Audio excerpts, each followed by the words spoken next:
is a public holiday in Eastern Cape. I cannot pronounce the new name for Port Elizabeth yet. I'm not going to try because I might just get a lot of people that send me complaints. So I trust that you all had a fantastic weekend and that you were abundantly blessed, and that you'll just enjoy your day off. I don't know what you all got planned, maybe just spending the day with some family or going to the beach, or just enjoying your day. I do want to remind you to know that you are very loved and special in the Lord's eyes, so never forget that. In the studio with me, I have a special guest from Helping Hands, Marlene Basson, and I'm going to introduce you soon to her, and I know that you are all going to be very blessed with her interview, and we feel very honored to interview her this morning on the public holiday. So, good morning, Marlene. Hi, good day, Tanya. How are you? I am well. How are you? Yes, very well, thank you. I had a great weekend, busy, but it's nice to be here. Thank you so much for the invite. Oh, thank you for coming. We really appreciate from Gqeberha FM for you taking this time out to come and share with us what you have on your heart. Thank you so much. So, I think before we start, we just need to start off with prayer, because we haven't done that yet. So let's just close our eyes. Father, thank you for giving us this new day. Lord, we want to give you all the honor and all the glory. Lord, I thank you that you will be glorified today, and that we will know that we are safe and secure under your wings. So we give this time to you now, Father, and we commit this time to you. Have your way, Father. Amen. Yes, sorry, I actually wanted to pray beforehand, and then I slipped my mind. we were having such a nice conversation. Yes. So, yeah. Yeah, it completely slipped my mind, yeah. But okay, for those that are only come online now, I have Marlene Basson from Helping Hands in the studio with us this morning. I do want to encourage you that if you do have any questions for her, you can send us a message on my Facebook page, or else you can send us on our WhatsApp number 06799444546. Please feel free while she's in the studio with us to ask her any questions. Also want to remind you of our advertising deals that are available. The basic is 200, the essential 750, the deluxe 1,650, the ultimate 2,250. Remember, we also offer music lessons, recording sessions, radio airtime ads, and event planning. Our link is www.agapeonlineradio.com, and our cell phone number, once again, 06799444546. Okay, great. So, Marlene, over to you. Tell us a little bit about Helping Hands. Can I first introduce myself and yes. tell you how I Yes. fit into this picture Yes. of Helping Hand? Yes. Okay. So Helping Hand is part of the Solidarity movement. Okay. It started as a vakbond, Okay. union, a trade union. Okay. And and now we're so big that we've got small entities within this movement, Okay. and which Helping Hand or Helping Hand is part of. Okay. So we do the charity side of the servicing of our community. Okay. So I started about 15 years ago at Solidarity as an admin clerk, Okay. and at that age, I can't remember what age I was, but it's about 15 years. So Okay. so I wondered, what does He have in store for me? And I really feel that I was called not only for the community work that I do within Helping Hand, but the joy that I get as I'm a area manager or area bestuurder of a how do you call it? The Afrikaans is the streeksorganiseerder. So I organize all the volunteers that does the different projects in the area and in our communities. Yeah. Wow. So we've got lots of projects. We really try not to create dependence. Okay. So the projects that we do, they all have sorry, I'm lost for words now. They've got an element of opleiding. Okay, like training. Training, yes. Yeah. So we do different things from giving food, a plate of food for children from 2 years until grade R. Wow. And specifically because we want them to stay in the creches and the grade R so that they, the training, so that they can start school. Wow. Then we've got other projects like the school bag project where we give stationery to grade 1s. Wow. So sometimes the kids come to school with a plastic bag, like a Checkers or a Spar bag, and they've only got one pencil and a ruler or something in there. So we give a proper school bag, and then inside is all the different stationery, so that they can start on the same level as their peers, So, and then we get involved with the schools. They apply for the school bag project, and so it's not that we don't know. We've got structures, so we know where to go and who to give it to. See.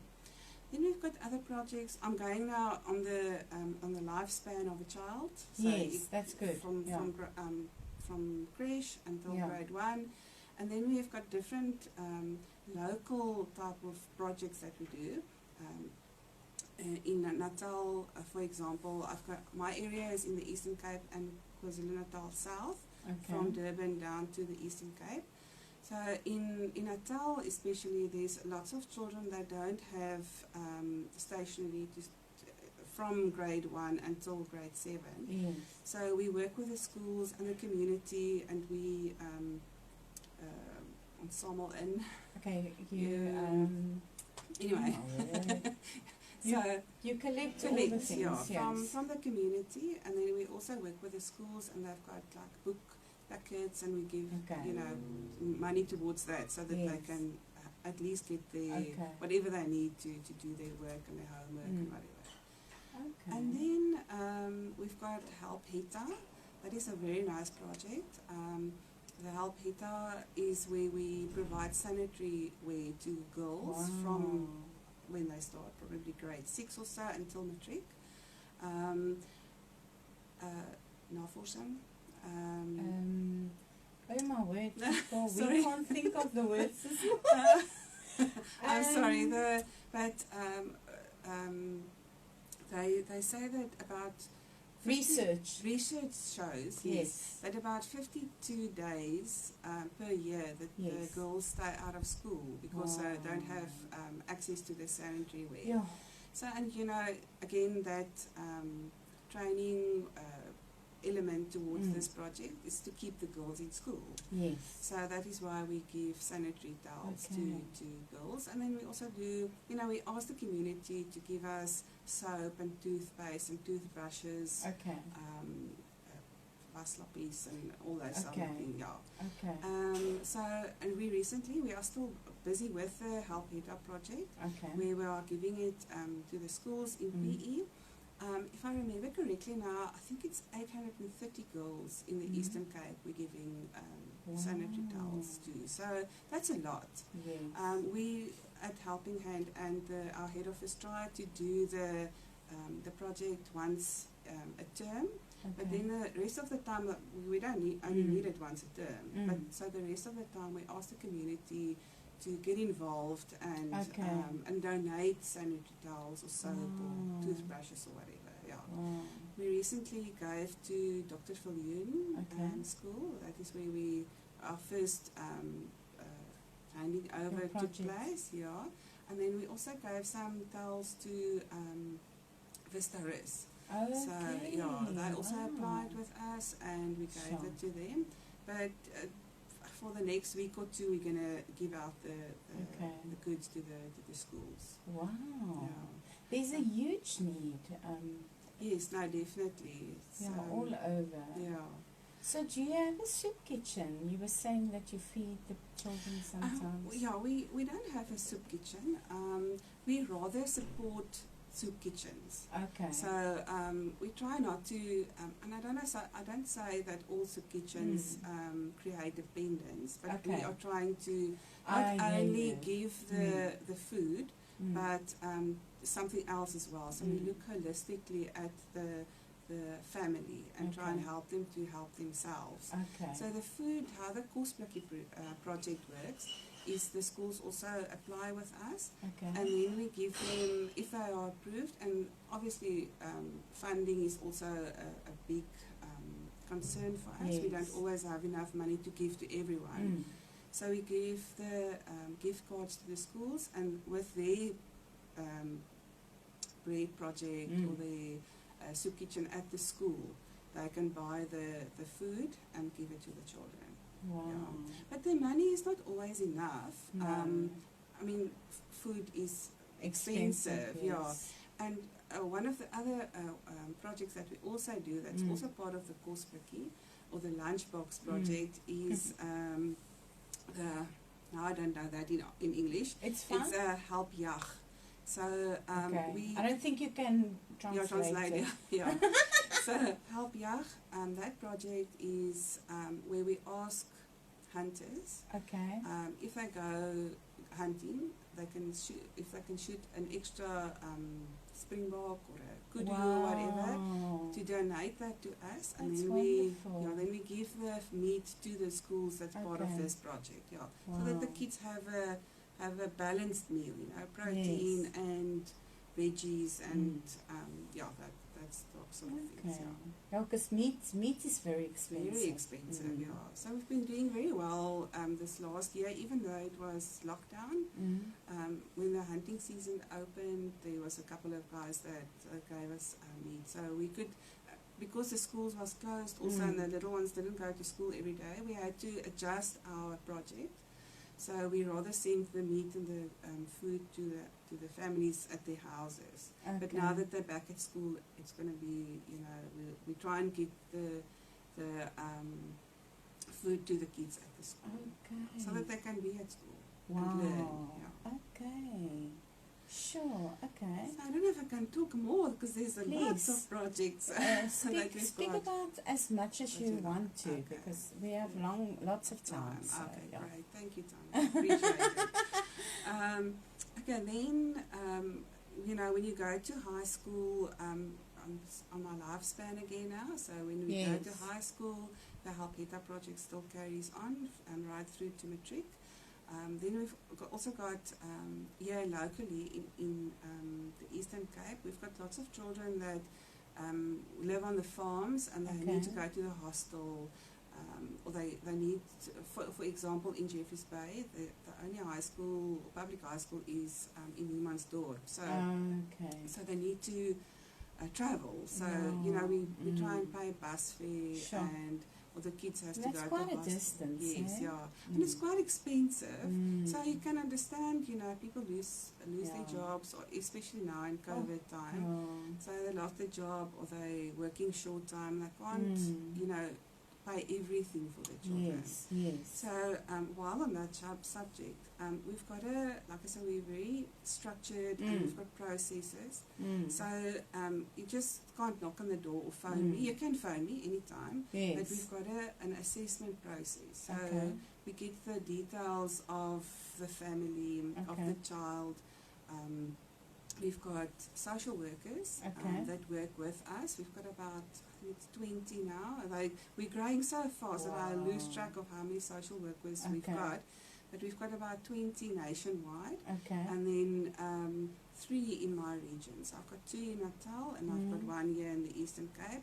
So they do the assessment to see how we can help the child or the family holistically. So that if we build a bridge for the child to go to, we pay, for example, 1 term's hostel fees, and then we try and help the family to get work or training so that they can go out and work and, look after their own kids. We don't want to, like I say again, create that dependence. They must, Amen. Yeah, they must do what they're called for. Amen. Yeah, Amen. and that's to look after their own families. Yeah. Sure. And then we've got interest-free study loans that we give if the kids go to university or college, or even shorter courses like hairdressing or nail technicians. If somebody needs to go for Code 14 license or whatever, and they assured a job afterwards, they can apply with us and see if we can, together with them, make a plan to get that training, and then they can, work after that. The study loans, like I said, is interest-free. The study loans applications open in July, and end of September they close. So it's an online platform where they can apply for the study loans. Again, we get thousands of I was just about to say applications. This year or last year, end of last year, we got about, I think it was 2,000 or close to 3,000 applications, but we could only help about half of those. So it is difficult, to help everyone, but we really try to help the guys or the children that has potential, so that they can go study and start working and help provide for their families. Can anybody apply, or? Yes, anybody can apply, and it's as long as the training is done by certified or accredited supplier. So we don't, because it is expensive. So it mustn't be a fly-by-night type of place. And you must, and of course, we're investing in these people, so they must really have accredited certification afterwards, so that they can be assured of a job. And also, I know they've got to do their training in only certain salons that are CETA accredited, So I think it's important that they do their homework, so that they're not disappointed, because they get placed in a certain hairstyle, and I'm sure the other places are the same. Yes, I'm sure, We're busy now, not here in the Eastern Cape, but in Pretoria and Bloemfontein. They are busy training care workers.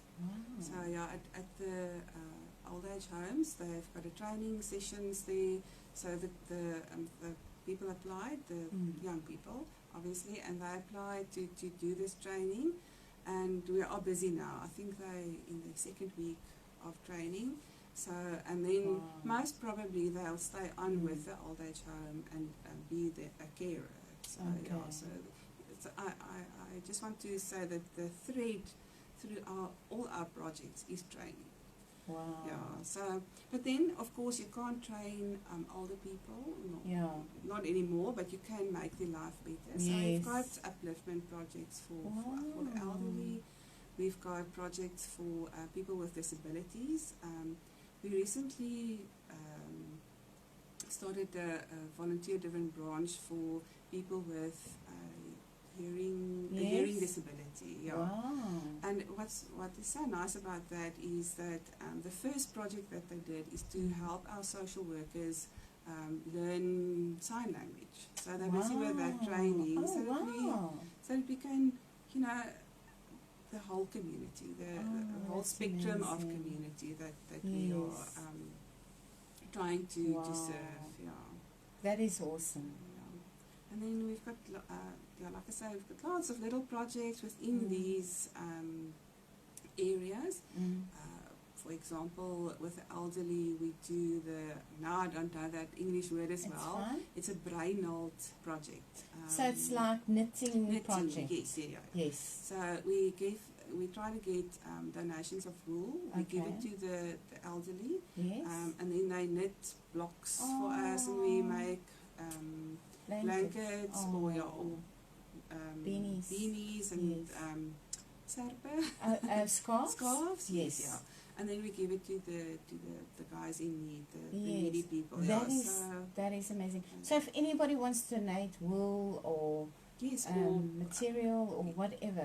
Whatever they want, they can just contact me and we can arrange to have it fetched and given to And I know that there are a lot of people that just generally started knitting in lockdown.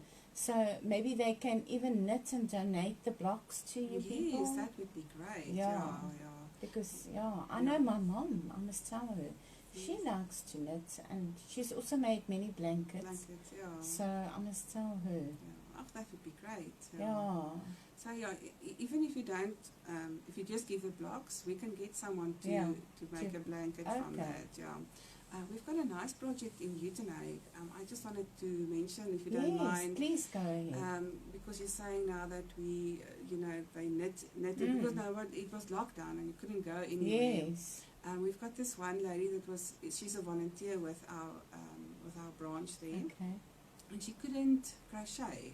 Yes. And we've got a project there where we try and get the, especially women, to do something. So we, the year before, we teach them how to bake pancakes and sell it. Oh, wow. We did it with old T-shirts, broken T-shirts or whatever. We taught them how to do dog toys. Yeah, oh my word. Yeah, so last year, at the beginning of last year, we wanted to teach them how to crochet. Yes. And even, so the project isn't just for needy people, it's for our volunteers as well, because this specific lady, she couldn't crochet, and we started, within the group, just started crocheting, shooting patterns and whatever, and she's got her own little business now, where she crochets beautifully.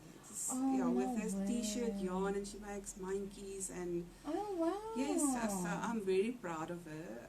So that is what we try and do, not only with needy people, but with our volunteers. That's part of our family, our helping hand family. So they also get uplifted and Wow. So that is my work. I organize all the volunteers, and then help them to think of projects, or not only think of projects, but get the information from the community, so that we can do the projects in the community. Sometimes, and I'm also guilty of that, I think that someone needs a certain thing. Yes. And then I just go and I do it, and I do it and I leave. But it's important to ask what the person or the family needs. Because I think they need food, but they actually need training, or they need shoes or whatever. So it's important to find out what they also need. What the need is. Yeah. Yes. So and that is what we're trying to do with the volunteers. Like I said, we do food parcels if it's absolutely necessary. Otherwise, we refer to soup kitchens and churches in the area. And then we rather support them and the churches, and then they give the food parcels, and then we look at other things that to really get them out of the cycle of poverty. Oh wow, that's really amazing. So what does a person need to do to become a volunteer? We've got, now I can't remember it's on my profile, but we've got 17, no, it's more than that, volunteer-driven branches in the Eastern Cape. Then there's about 5 to 7 in Natal. So they can contact me, and then we've got meetings regularly, once a month to every 6 weeks. So they can, join us at the meetings and hear what it is that we're doing, and then see what their passion is, what their focus is. Some people like to do or work with children. Some people like to work with the elderly. Me, I don't have the heart to work with people with disabilities. It's terrible, but it's just not your... So I enjoy the elderly, and I enjoy the children.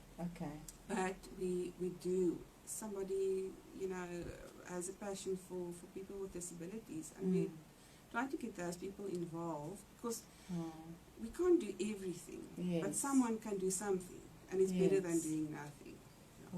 So they can contact me, and I can get them in contact with the people in their area.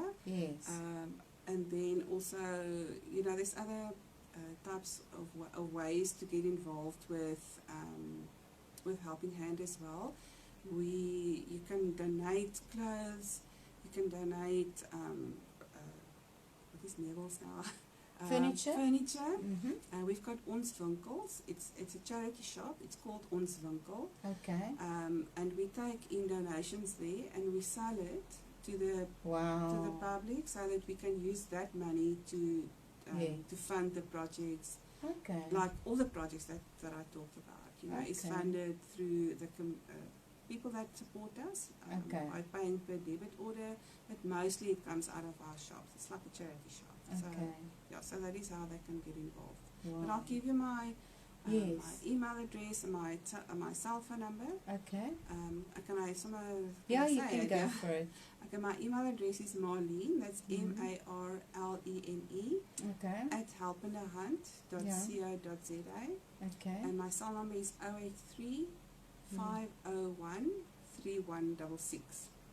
And then you can also visit our website.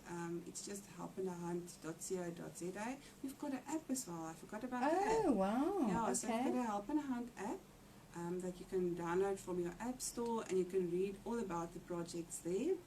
If you want to join as a member, you can also, there is at the drop-down menu, you can just fill in the online application. So there's no need for paperwork or anything. Wow. You just fill it in on the app. And then we've got lots of Facebook pages. Wow. So we've got all the different branches in the Eastern Cape's got their own Facebook page, as well as the Ons Winkels. Okay. Yeah, so we've got, sorry, I just wanted to say we've got 15 in our region, 15 Ons Winkels, which 11 is in the Eastern Cape and 4 is in Natal. Wow. So please, if you want to know where your closest Winkel is, your closest shop, please contact me and I will refer you to the address and the contact person. So, thank you for that. Sure, Marlene, that's like amazing. I never knew Helping Hands really help in so many different ways.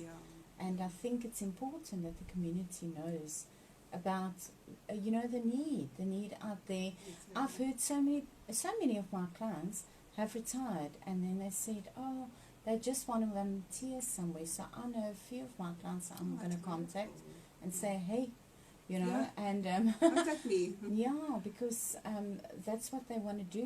They want to do some good for the community. Do you sometimes get even hair salons coming in there and say, what is the need? Who is desperate? Maybe just to be pampered, or do you have businesses coming in? No. What's going on? Just hold on.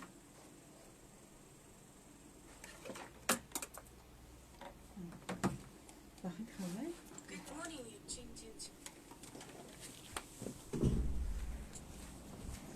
The system went off. Wow. I don't know what it went, and then it just went off. I'm so sorry. It's okay.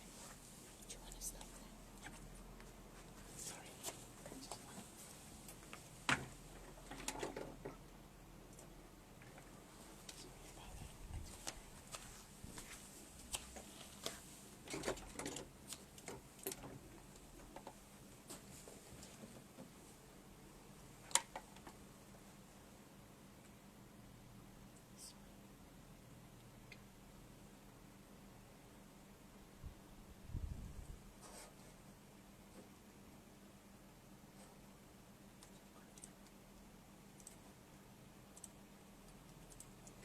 Yes, sorry about that. I'm not sure what happened, but we are back. Sorry, Marlene. No, not a problem. Can you remember what we were talking about? You were asking about businesses like Yes. Have you had anybody?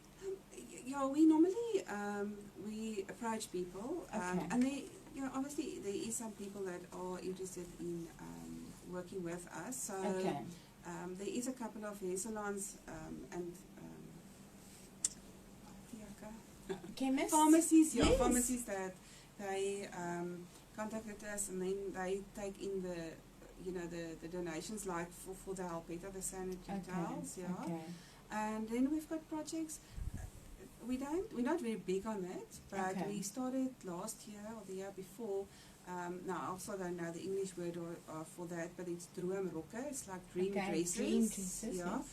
That is also at the shops, the charity shops. Okay. So that is a project where we hire out the dresses for matric females, or even these wedding dresses as well. Oh, no way. So, and then obviously, with that comes hair and nails. Yes. And, yeah, so it That's would be great amazing. if somebody would say, we've got a couple of matrics that want to go to the matric farewell and we need some hair done and whatever. Wow. So that would be very great if somebody could commit to that. Yeah. Of course. Nails, we've got at the shops, so that is a part of our donations that we got. Okay. People giving these beautiful dresses. In Jeffreys Bay last week they did a photo shoot with the dresses. It is so beautiful, and we're going to put it up on our Facebook page soon. That's amazing. So please have a look there, and then and there's already people that have committed with hair and nail. That's especially awesome. the shops where we've got the project, the Dream Dresses project. Okay. Yeah. But the more the merrier. I mean, we never have enough hands. So Wow. No, of course, helping hands speaks of it for itself. Do you have like Women's Day things like for the community where they can come and just be uplifted, and events and stuff like that, or not really? Not really. Because we are too little, the volunteers, because we're working with volunteers. I'm the only one and my social worker that in the Eastern Cape now that does it full time. So all the others do it on a part-time basis. So we've got projects that we do, but it's mostly smaller projects. For example, and then also we try and work with other NPOs. For example, soon now in Mother's Day month, it's May, we're going to have a family day. Wow. Was it April? Sorry, no, not May. April, we're going to have a family day, but we're working with another NPO so that we can support each other. So that is, we want to do community development, you know. So it's not, we don't sit on our little whippy and do everything ourselves. So we're trying to work with other people. In May month, with Mother's Day coming up, we're going to do like a ladies' tea. So that's awesome. We're going to do that. So there's lots of projects, but if you could just look out for all our projects on Facebook. We normally on Facebook promote the projects there. Wow. So if anybody out there maybe feels less to sponsor you some gift vouchers for the Mother's Day event, I think that would be so amazing. Yeah, that would be great. Okay? Yes, so you can come get some from me. I'll sponsor you some. And I'll also speak to some of the ladies I know. So you know where I am now. I love giving for events like this. I think it's important to sow into the community, you know. And it's also, for all the listeners out there that maybe have your own business, or maybe you want to sponsor a weekend away, or maybe you want to sponsor an amount of money. It can be anything, you know, or your time for that day, serving and just making them feel special, you know. I think there's so much broader way in giving of our time, you know, and our talents. I mean, maybe you're a singer and you would like to go and sing a song, or a dancer like myself, or, it's, we need to sow into the community and also the body of Christ, because, we are there for each other. So I think, people, you do remember that you can contact Marlene Basson, and I went off just now, so maybe she can just repeat her cell phone number so that we can post it again. What is it again? It's 083 501 3166. Okay, so there you have it. 083 501 3166. Please do contact Marlene. She will tell you of all the needs out there there's many, you know. We don't have to just keep focused on our own things, but actually so into the community where it's needed. We'll take, I think we don't, are you fine still speaking? Do you want to take a break, or are you okay?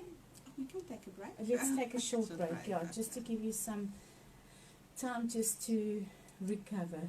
I'm